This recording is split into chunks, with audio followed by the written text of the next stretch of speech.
Hey guys, so I was in nursing school today in class, and we were specifically talking about older adults and how depression can play a role in the aging process.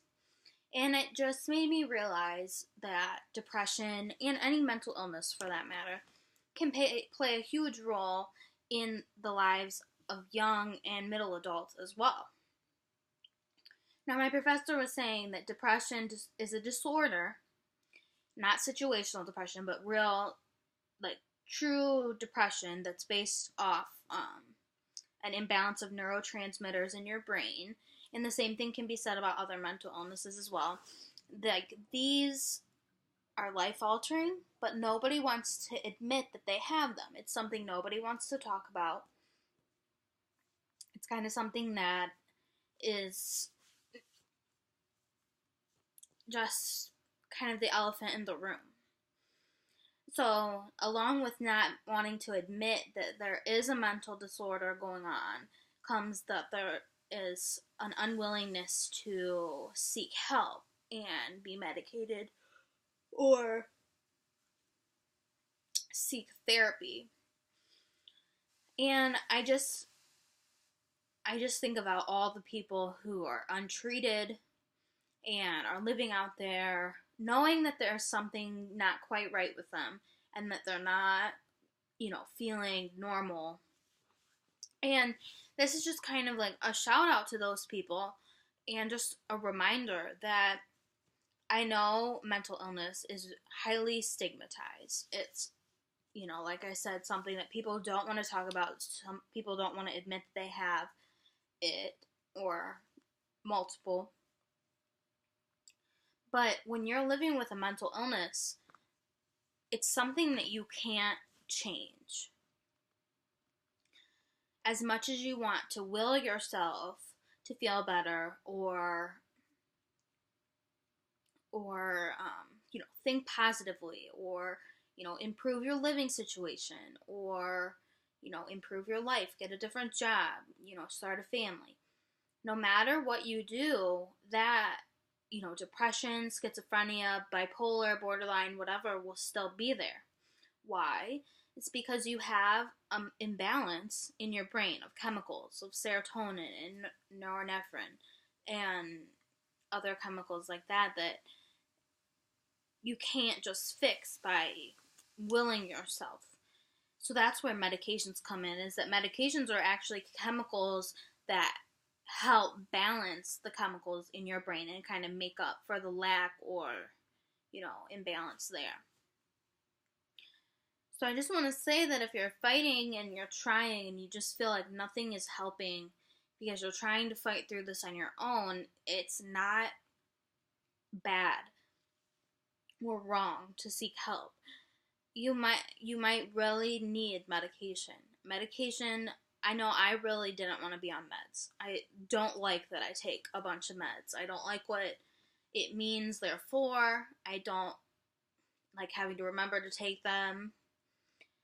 But as much as my life has been up and down and I've still experienced symptoms of my disorders, I believe medication has genuinely stabilized my situation. Because from being extremely up and down, I am so much more stable and able to handle change more than I was. So I just don't want anybody to be afraid of medication. I've been on a lot of medication. It does change your body. It does alter the way you look sometimes. I've had to come to grips with, being a little heavier than I was before. Some medications come with some side effects like shaking and not being able to sleep, things like that. But in the long run, it's all about how you feel mentally. And if you're not feeling well mentally and you're having a hard time, it's going to radiate into every part of your life. And I can just see people struggling like that. And to be honest, it's just not worth it to save face. it's not worth it to hide behind a stigma.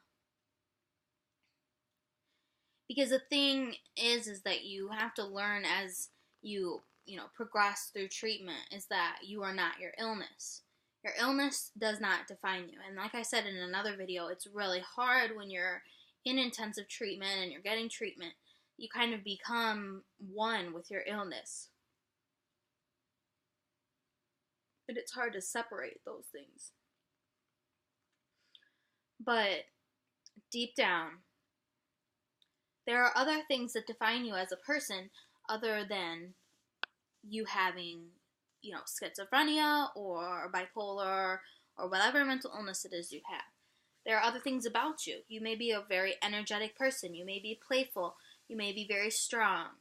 You may have hobbies like weightlifting or scrapbooking or photography. You may have a dog or a cat. You might have a big family or a little family. You might have kids. That is all something that is you besides your illness. You have a life other than your mental illness, and the goal and the challenge is learning to be able to live with a mental illness. And I'm telling you that a lot of that requires medication.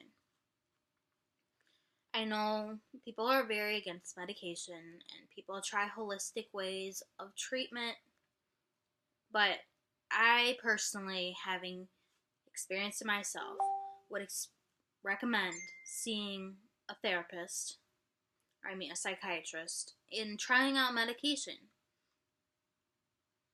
because it really can help you.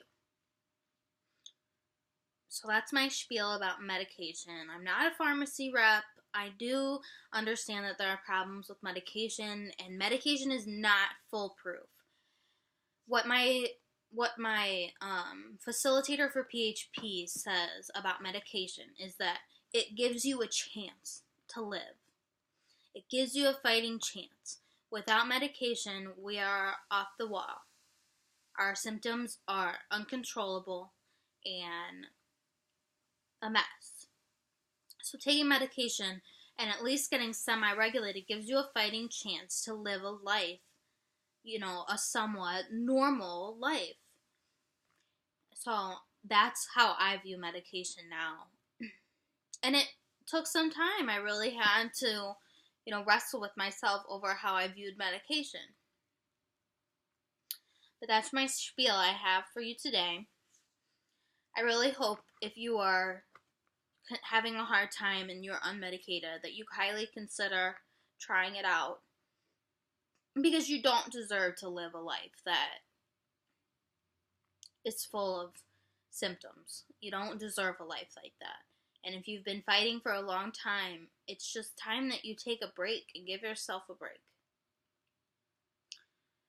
Alright, that's all I have. I will be back tomorrow with more interesting wisdom I have about mental illness and living your life through recovery.